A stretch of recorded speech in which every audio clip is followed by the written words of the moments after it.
This is Black and White Makes Gray, a memoir of an interracial childhood by Judith Davidson.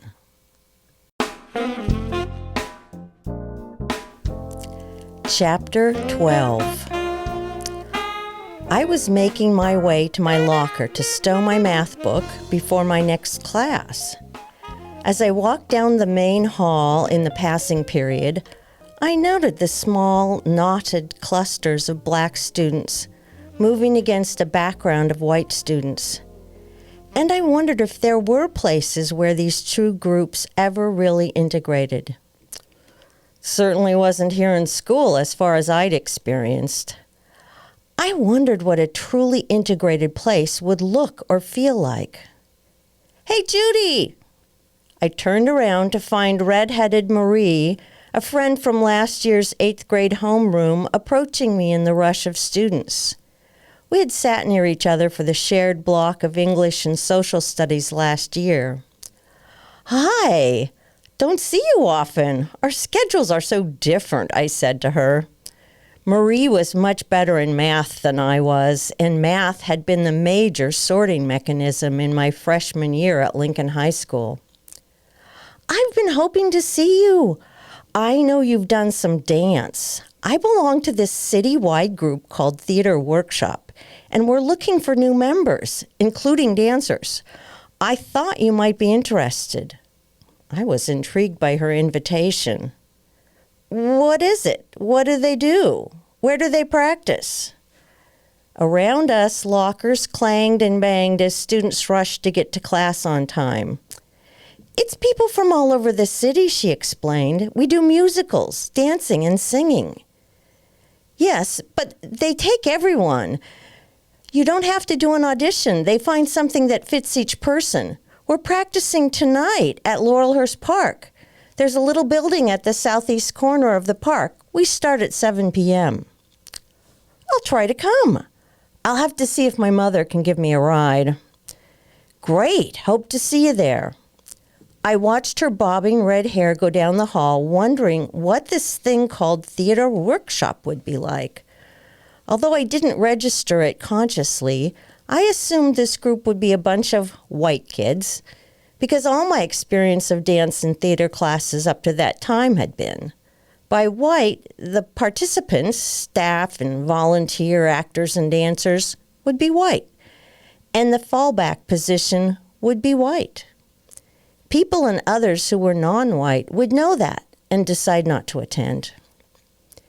Trusting Marie, though, I was pretty sure Theater Workshop would be a group that would accept me regardless of the race of my stepfather, and that was very important to me.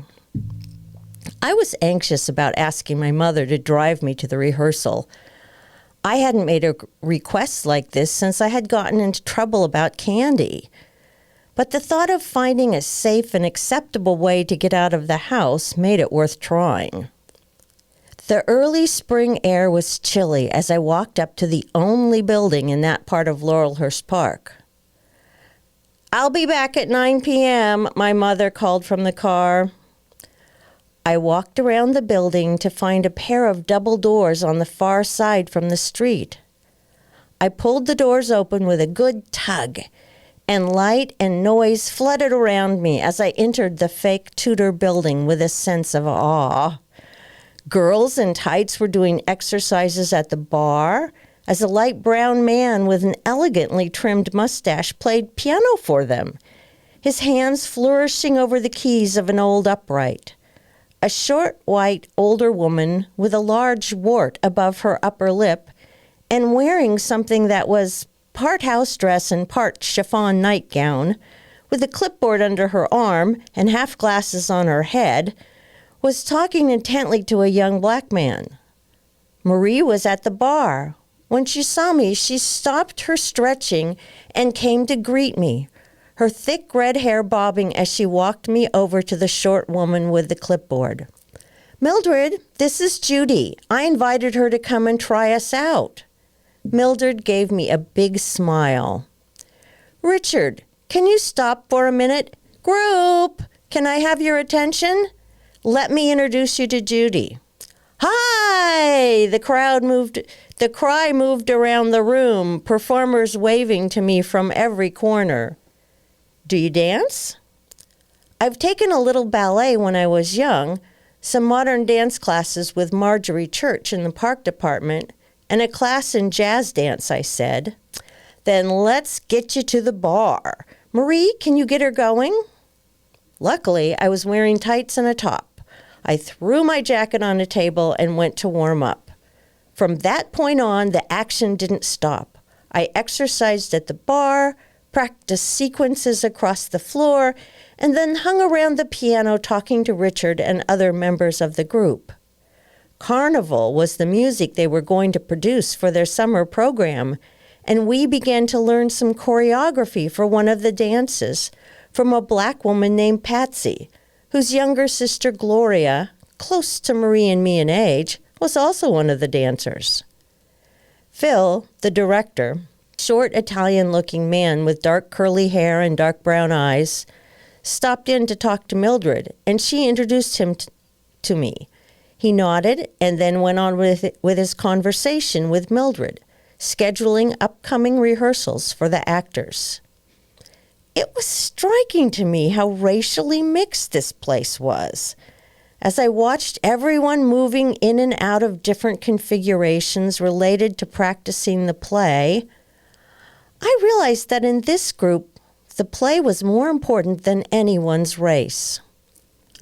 Time flew so fast that I was surprised when Evan, my mother's scout, walked in the door at 9 p.m. But instead of talking to me, he suddenly called out, "Moffat!" and walked over to the piano to slap hands and give a half-sided hug to the piano player. "Porter?"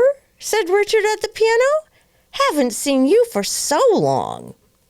I got my jacket as they caught up briefly and promised to find time to talk again soon. "Judy, Sunday at 2 p.m., Marie called out to me. Same place. I nodded. I would certainly be back here for the next practice. How do you know Richard? I asked Evan as we went out the door. Oh, I've known Richard Moffat since I was a kid. Years ago, he and Mildred ran the Friday night dances at Knott Street Youth Center. He's a fantastic piano player, classically trained. So why is he playing here in the Park Bureau? Evan stopped and gave me a long look. One thing, he's black. Another thing, he's gay. Yeah, he and Mildred go back a long way. It's good to see they're still at it. I crawled into the back seat as Evan got in the front. I told Mom and Evan about the amazing evening and asked Mom if she would give me a ride on Sunday to the next rehearsal. This was the beginning of my experience with theater workshop that would eventually span a couple of years and several musicals. I was a purple horse with a cellophane tail in Carnival, a dancing chorus member in Kiss Me Kate, a Chinese street urchin in Flower Drum Song, a friendly mall in Guys and Dolls, and a yellow-wigged prostitute in Hello, Dolly. Our big summer performances were at the Portland Rose Gardens, where magnificent evergreen hedges created fantastic backdrops, behind which the snowy peak of Mount Hood rose majestically. Over the next few years, musicals, dancing, and theater workshops served as a powerful counterweight to the negative experiences I encountered in other parts of my life. Theater workshop was one of the few places where living on the edge of black and white seemed possible and even fun. I came into the kitchen, throwing myself down on one of the hard-backed chairs around the small red table, eagerly scanning the counters for possible snacks. There were some apples in the egg basket, but I knew they were past prime. I frowned, and then my eye caught sight of a box on the table. I turned it around to look at the front, and found the photo of a glamorous-looking blonde with luxurious hair sweeping down and around her shoulders. This was not Mom's color. "Mom, are you changing your hair color?" "No, that's for you." "What do you mean, for me?" I asked. Abandoning her dishwashing at the sink around the corner, she came out and sat down across from me at the small red table in the center of the room. "I don't want to dye my hair," I said to her. "It's not a dye. It's a hair lightener. I'm not suggesting you dye your hair." "Well, it's the same thing." "I thought it might help." "Help what?" "You only use it until you get to a color you like." I'm okay with the color of my hair." "I thought you might want to try something different. I mean, your hair is the same color as your father's, that dull brown. You could liven it up a bit." I stared at her, not comprehending at first. Then I got it. My mother didn't like the color of my hair because it reminded her of the color of my father's hair. She was constantly comparing us kids to a pantheon of good and bad characters in her mind. If you were good, you reminded her of her father, Philip Parrish. Randy's thick brown hair always reminded Mom of her father. If you were bad, some attribute might remind her of her mother, Grandmother Margaret. Woe to you if you got compared to Grandmother Margaret. Janet's quietness sometimes got compared to Grandmother Margaret's moods. I called these a like someone moment. Now I was being compared to one of her most serious enemies, my father. It would have been useless to protest that Mom was responsible for making him my father, not me. It was because of her actions, not mine, I had inherited half of my genes from him, including my light brown hair and blue-gray eyes. I wondered which of us she would compare to Evan and why. Would it be music, jazz, or grumpiness? Would she restrict comparisons to Vaughn, Evan's biological son, or would others qualify? A like someone moment never really went away. I knew it would haunt me. My stomach rose to meet my throat like the upwelling of acid from heartburn. I swallowed, pushing down the fear and sadness, the chilling sense I was not safe in my skin, and my body was betraying me in the ongoing war between my mother and my father. "I'll consider it," I said, picking up the box. "Thanks," said Mom magnanimously. "Just think about it." Right, I thought, heading up the steep back stairs. I was retreating, but I knew she had won. I knew she would hound me until I tried it. I dreaded the experience of opposing her, and I dreaded the idea of doing this to my hair. I went into my room, shut the door, and sat down on the floor, placing the box of hair dye on the black dressing table that had been left by a former tenant. I read the instructions and groaned. Just looking at the box, I was reminded of the horrible rotten egg smell when my mother dyed her hair and the way the dye-soaked strands lay Medusa-like on the towel Mom wore around her neck during the process. The grayish streaked towel she always used for this act. I wondered why a woman who considered herself a feminist would engage in this practice. It was disgusting. I stood up and looked in the mirror at my short hair, wondering how it could have caused such offense. I'd been wearing it very short since I cut it near the end of 8th grade when it had been its longest, reaching midway down my back. Now I went monthly to the beauty college where I could get a cut for $1.25.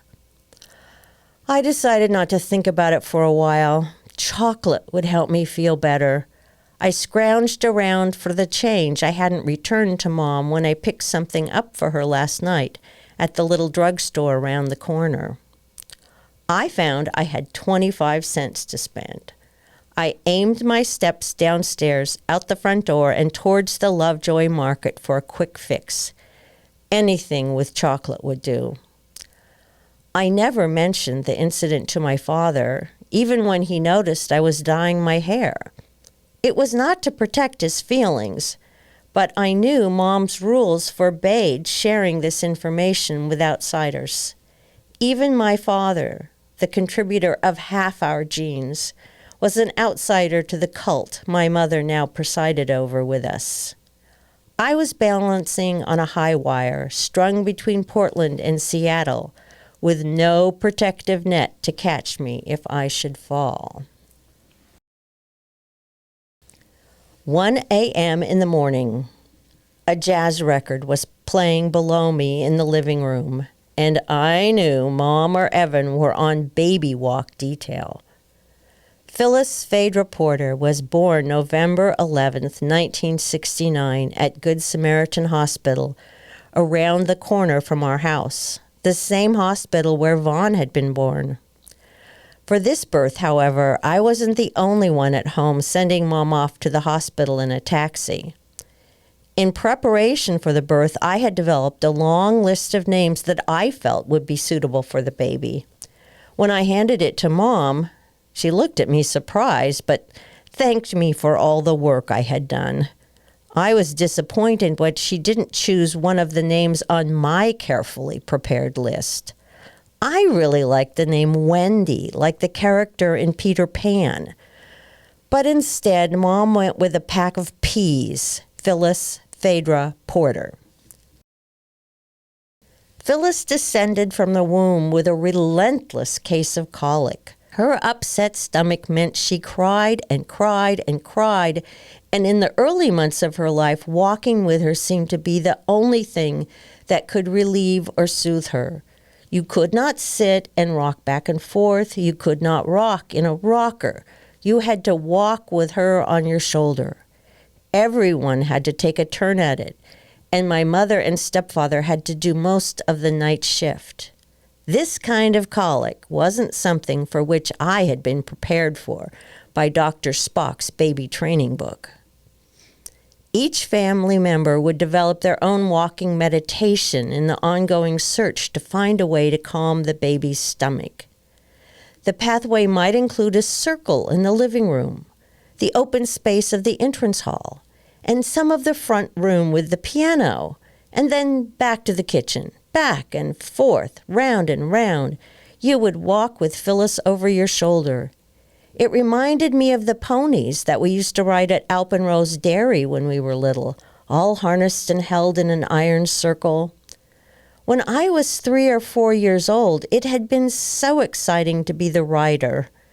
But now I was the pony, the beast of burden, and it meant endless, repetitive steps.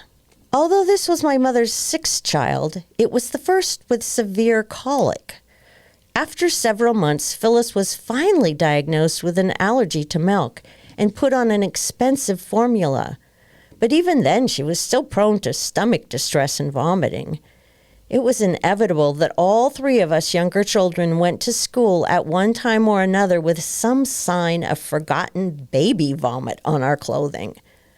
For me, at 15 years of age, having a new baby sister was almost as weird as having divorced parents or a black stepfather who was a jazz musician.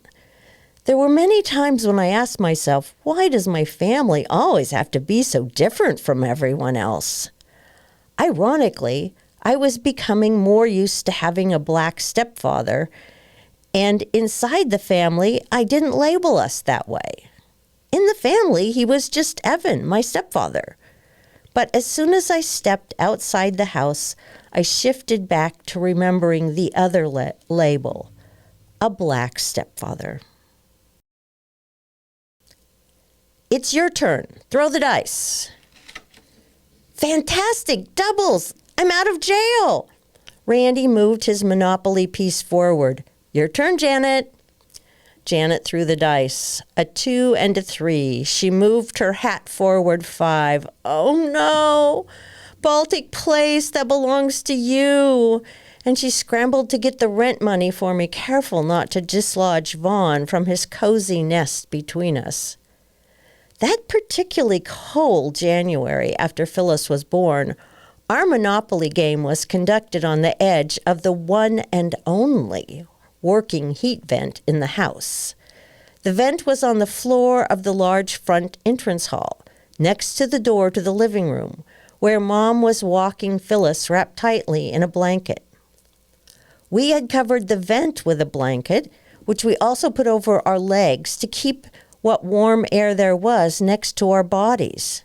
Dressed in multiple layers, we clung to as much heat as we could in that huge cold house at the coldest time of the year, in one of the coldest years Portland had seen in a long time. It was fun to be playing games together, but it was miserable to be so cold. It took all the extra energy in our bodies to keep ourselves warm despite our clever vent fix-up. "I have to go to the bathroom," said Virginia. "You'll have to use the sawdust pile in the basement," Mom said, moving Phyllis to her other shoulder. "I'm paying the water bill tomorrow, and they will get it turned right back on, so just for today, you have to use the sawdust." "I'm afraid to go by myself." "I'll go with you," offered Janet, and the two headed down to the basement. "The toilet paper's on the landing, and there's a flashlight next to it," yelled Mom as they headed down the stairs. I didn't blame Virginia for fearing the gloomy, dark basement and the sawdust pile in the furthest, darkest corner.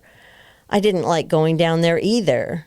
It was not a time to welcome friends over, and we shared a secret sense that it was also not something we should mention to Dad. God knows what he would have thought if he knew we were living on top of what was a kind of open outhouse, even if it was only for a few days. Early every morning, Evan trudged diligently to work at the nursing home, but his small paycheck, added to the child support Mom received from my father, was barely enough to pay the bills. This is why Mom had decided to go back to school at Portland State College. Her goal was to get certified as a high school social studies teacher. She already had her bachelor's degree in economics from Lewis and Clark College, which would count as a social science undergraduate degree for her. I didn't know how she got the money for going back to school, but those weren't issues I thought much about yet. She and Evan had also started to investigate his veterans benefits and the possibility of getting a veterans home loan. A mortgage would, over time, be cheaper than the rent they were paying for the cold, unrepaired Victorian, and a home in better shape would be a much better deal in the long run. Real estate was new territory for my stepfather, and he also knew his presence as a black man during real estate negotiations could be a serious negative. So he followed my mom's lead on financial issues. I was eager for the better times these plans implied because it was miserable to be cold, without water and thus no toilet, and taking turns walking a sick baby. I couldn't wait for spring and warmer weather. In comparing my mom to my dad, I had to admit my dad could fix anything, and he made enough money to pay the bills. That winter, huddled by the heating vent, these did not seem to be bad qualities. However, he also had some emotional shortcomings of which I was becoming painfully aware. But were they really worse than living in a house with a porch full of arboreal rats, as I'd come to call the pigeons, and having to pee in a sawdust pile in the basement? Thank you to Westford Community Access Television for providing facilities and production support, all of which made this podcast possible.